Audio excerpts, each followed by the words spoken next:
Fala, Grunautas, beleza? A gente vai tratar hoje do assunto de posição relativa de reta e plano, certo? Então nós vimos nas aulas anteriores equações de reta, equações de plano, nós vimos as ideias de como representar a equação cartesiana, a equação paramétrica e tal. Então hoje nosso objetivo é o estudo das posições relativas, tá bom? Primeiro, antes de falar como determinar a posição relativa, eu quero falar o que é, né? Quais são os tipos de posições que existem. Então, o que for R vai ser a nossa chamada reta e o que eu chamar de π vai ser o plano, certo? π é plano. Isso é só para efeito de notação. Então, vamos falar aqui as posições que existem, né? Existe a posição chamada transversal.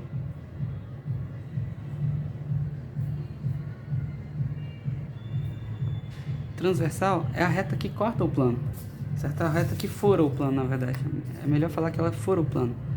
Então, de repente, você tem aqui um plano π, e uma reta que fura ele. Fazer assim a representação.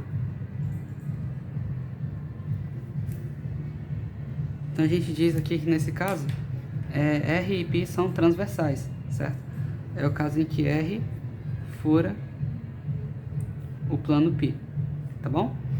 Aí, então, a gente garante que existe interseção, né, entre a reta e o plano. A interseção entre R e o plano π é igual a um ponto, unicamente um ponto, e eu posso chamar de A. Mas aqui eu só quero frisar a informação de que existe interseção, certo? Esse é o principal. Beleza, sabendo disso, agora eu vou falar do que é a paralela, tá?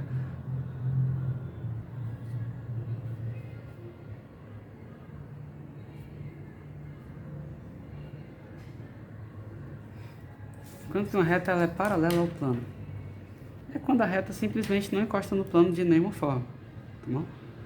Então, de repente, a gente tem aqui nosso plano, e aí tem uma reta que passa aqui por cima dele, mas sem encostar nele, certo? Tipo, vou tentar representar assim, pra ver se cola.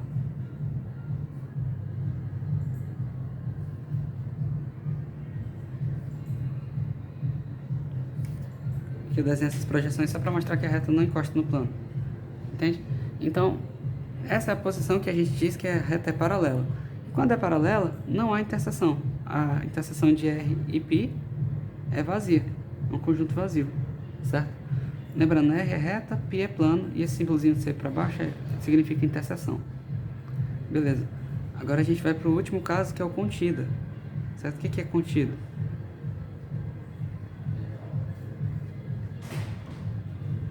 É quando a reta ela pertence ao plano, certo? Nesse caso aqui da paralela, a gente apresenta assim, ó, R paralela a π, e nesse caso da contida, a gente diz que o R está contida no plano π, certo? Essa é a questão. E aí, o que acontece? O que é o contido? É quando a reta está realmente ali dentro do próprio plano. Então tem um planinho aqui, vou desenhar menor. E aí eu tenho uma reta que está dentro dele. Uma reta que está dentro dele é contida, certo? Então esse caso aqui, em que ela está totalmente dentro do plano, ela é chamada de reta contida no plano, tá bom? Valeu. Agora a gente vai tratar de como calcular essa posição relativa, como saber quando ela está contida, quando ela está paralela ou quando ela for o plano, certo? Vamos ver as condições para que isso aconteça. Então, agora eu vou tratar do aspecto das fórmulas, né? Então, tipo, a reta R, eu vou dizer que ela é A mais lambda vezes um vetor U. O ponto A, ele é um ponto com 3 coordenadas, x0, y0, z0. O vetor U, eu vou dar as coordenadas dele, vou dizer que é 1, 1, U2, U3. E aqui um detalhe importante é que nós estamos trabalhando uma base ortonormal. Deixa eu escrever assim, base ortonormal. Então todas as propriedades que nós estamos calculando aqui, elas vão funcionar porque a base que nós estamos trabalhando é ortonormal, certo? Então não vou entrar no aspecto dessa discussão, mas em resumo, assim, eu posso garantir que a base ortonormal é que permite que a gente consiga fazer os produtos internos, fazer as operações sem sofrer nenhum prejuízo visual, certo? As fórmulas se mantêm as mesmas, independente do que a gente esteja trabalhando. Tá bom, então, e o plano π, eu vou dar uma equação para esse plano, vou dizer que ele é ax mais by mais cz mais d igual a zero. Claro, eu estou trabalhando com letras, né? Eu sei que não é muito confortável isso, mas depois eu vou dar exemplos mais claros. Então, quando é que... o que a gente tem que fazer, né? Na aula passada, se não me engano aqui na aula 37, eu cheguei a comentar que quando eu tenho um plano π, o vetor que é normal ao plano, o vetor n, né? Ele é descrito pelas coordenadas a, b e c, em que a, b e c são os coeficientes da equação geral do plano, certo? Então, uma vez que nós trabalhamos isso, a gente consegue agora calcular a posição relativa da reta olhando para esse vetor normal aqui. Então, o que nós vamos fazer? Vou pegar um plano,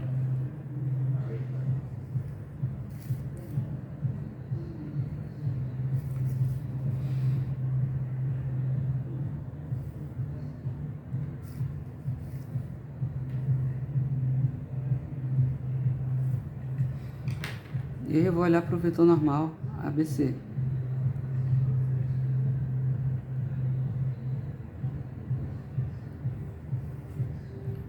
O vetor normal, como a equação do meu plano é ax mais by mais c igual a zero, então nós já vimos que as coordenadas desse vetor normal é a, b e c. Beleza. Agora eu vou olhar para uma reta que está passando aqui. Não sei se está passando dentro do plano, não sei se está passando fora. Eu só tenho a equação dela, né, que é a mais lambda u. Meu objetivo é ver o que acontece. Então eu vou olhar para o vetor diretor dessa reta.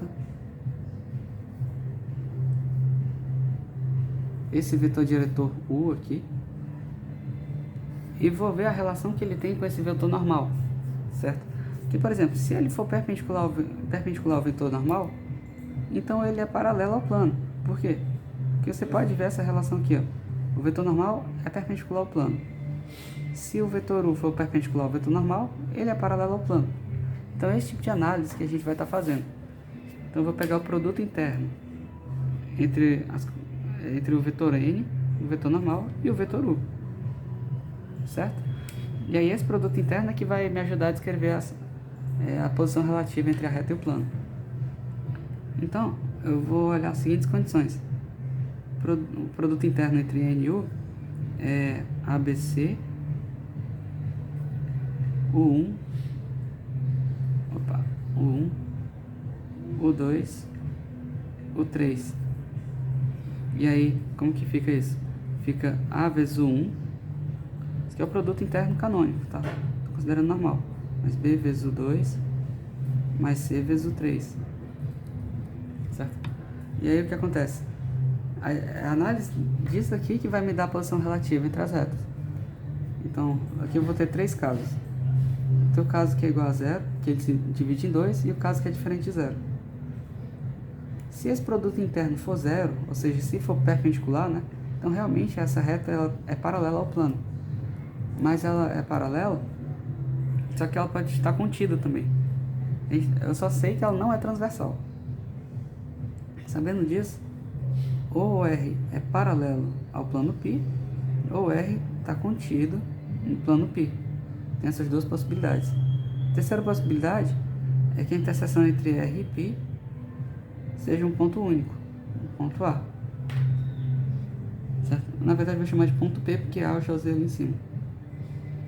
Ou seja, em resumo, eu vou olhar para as coordenadas do vetor U, do vetor N, né, que é o ABC, e vou olhar para as coordenadas do vetor U, vou efetuar o produto interno.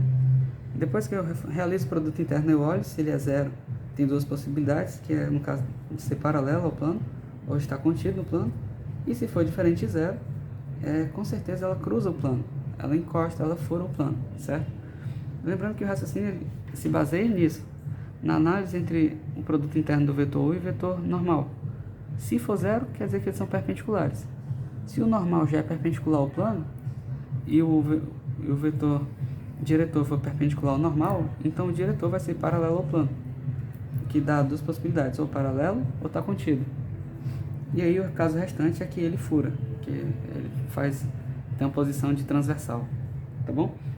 Então a gente vai parar por aqui, valeu?